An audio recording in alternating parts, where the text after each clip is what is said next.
Assalamualaikum warahmatullahi wabarakatuh. Perkenalkan, nama saya Chandra Budiman, MPM 19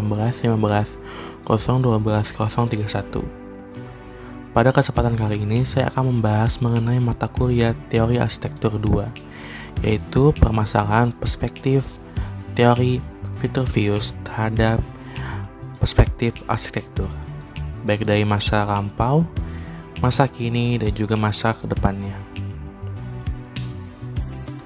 Bidang arsitektur merupakan salah satu bidang ilmu yang selalu mengalami perkembangan teori seperti halnya bidang ilmu lain. Seperti contohnya, menurut Edward Robbins yang dikutip oleh Ituan Sudrajat pada tahun 1999, yang mengklasifikasi menjadi 3 kelompok teori arsitektur, yakni 1. Teori in architecture, 2. Theory of architecture, dan ketiga, Theory about architecture. Yang pertama, Theory in architecture, yaitu merupakan teori yang membahas tentang apa yang terjadi atau apa yang ada di dalam suatu bangunan, seperti halnya teknik atau metodenya, struktur dari bangunan tersebut, informasi atau cerita yang ingin disampaikan arsitektur melalui bangunan tersebut, dan juga keindahan atau estetika dari bangunan tersebut. Dan kedua adalah Theory of architecture, yang membahas mengenai proses dan juga pengembangan prinsip dalam proses desainnya. Dan ketiga adalah Theory about architecture, yang membahas dampak dan juga pengaruh kepada aspek-aspek luar, seperti sosial dan juga budaya di sekitar bangunan tersebut. Selanjutnya, melihat dari perspektif teori Vitruvius, yang dimana teori Vitruvius ini terdapat pada teori in architecture, yang dimana mencetuskan unsur-unsur dasar dalam satu elemen bangunan, seperti halnya fungsi atau utilitas, keindahan atau venustas, dan juga kekokohan atau firmitas atau dari strukturan dari bangunan tersebut. Dan juga teori Vitruvius ini sudah digunakan dari masa dahulu atau lampau sebelum adanya revolusi industri, dan setelah adanya revolusi industri terjadi pengembangan atau perubahan suatu unsur yang dikembangkan oleh Sir Henry Wotton terhadap teori Vitruvius. Yang pertama adalah utilitas dan komoditi, merupakan unsur yang dimana suatu bangunan harus memiliki fungsi, baik untuk bangunan itu sendiri dan juga lingkungan sekitarnya. Suatu bangunan harus memiliki fungsi seperti menyesuaikan dan memenuhi kebutuhan bangunannya. Seperti pada rumah Tokonan di suku Toraja, yang dimana memiliki fungsi yaitu sebagai tempat berkumpul warga setempat dan juga tempat kegiatan adat formal. Dapat dilihat bahwa teori utilitas ini dalam kehidupan masa lampau lebih mementingkan atau lebih berfokus kepada penggunaannya semata tanpa memikirkan hal lain seperti aspek-aspek lain. Setelah adanya revolusi industri, maka terjadinya perkembangan suatu unsur dari utilitas ini yang dicetuskan oleh Sir Henry Wotton, yang dimana menurutnya unsur ini diganti menjadi komoditi, yang dimana suatu bangunan selain mementingkan fungsi tadi, juga mementingkan aspek ekonomi atau nilai jualnya. Seperti pada masa sekarang, yaitu maraknya adalah pembangunan atau banyaknya kafe atau resto di sekitaran area pendidikan, yang merupakan suatu tren terbaru, yaitu untuk berfungsi sebagai area berkumpul para anak muda dan juga diskusi dalam belajar, tapi juga memiliki fungsi lain, yaitu menaikkan nilai ekonomi dari kawasan tersebut. Yang kedua adalah firmitas dan firmines, merupakan unsur yang membicarakan mengenai kekokohan bangunan yang secara langsung berhubungan dengan konstruksi bangunan.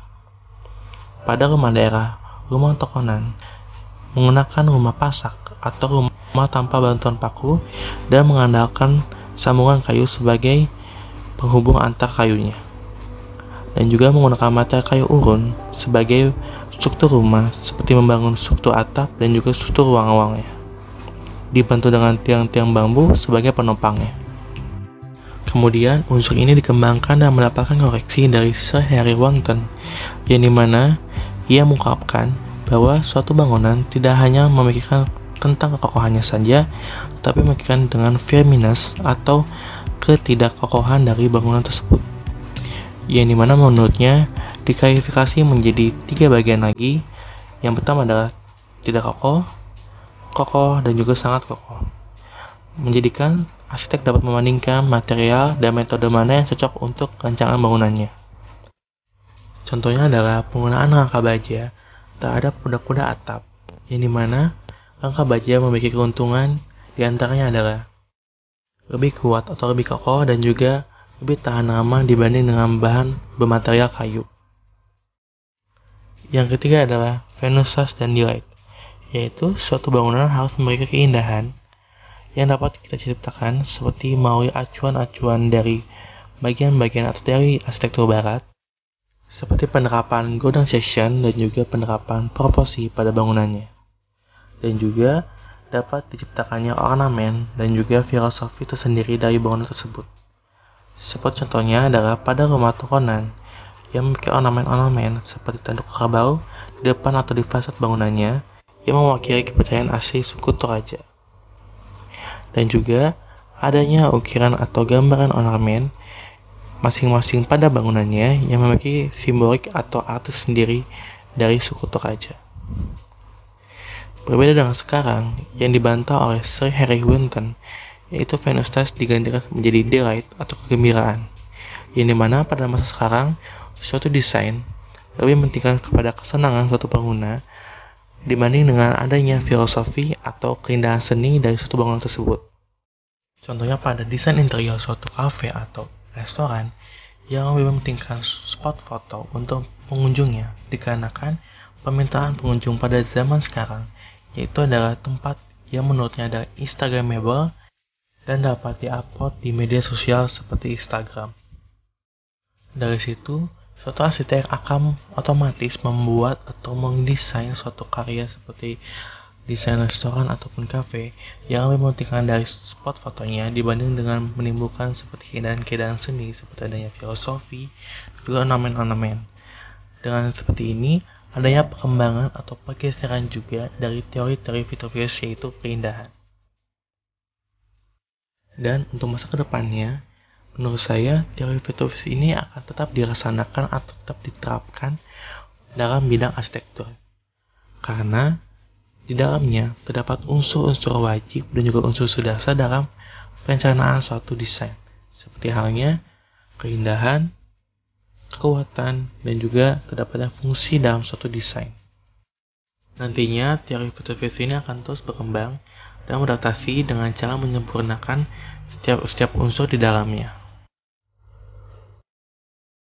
Oke, sekian penjelasan dari saya. Mohon maaf apabila ada kesalahan kata dan juga kesalahan informasi. Wassalamualaikum warahmatullahi wabarakatuh.